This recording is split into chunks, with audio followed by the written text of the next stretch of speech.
সুষ্ঠু নির্বাচন আয়োজনের জন্য বিএনপি সহ বাংলাদেশের প্রতিটি গণতান্ত্রিক রাজনৈতিক দল সব রকমের সহযোগিতা করবে।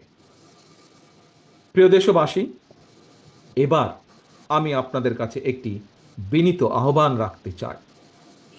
বিজয়ীর কাছে পরাজিতরা নিরাপদ থাকলে বিজয়ের আনন্দ মহিমান্বিত হয়। সুতরাং বিজয়ের এই আনন্দঘন সময়ে রাহুমুক্তির এই ঐতিহাসিক মুহূর্ত শান্তভাবে উদযাপন করুন। অনুগ্রহ করে কেউ প্রতিশোধ কিংবা প্রতিহিংসা পরায়ণ হবেন না। কেউ নিজের হাতে দয়া করে আইন তুলে নেবেন না।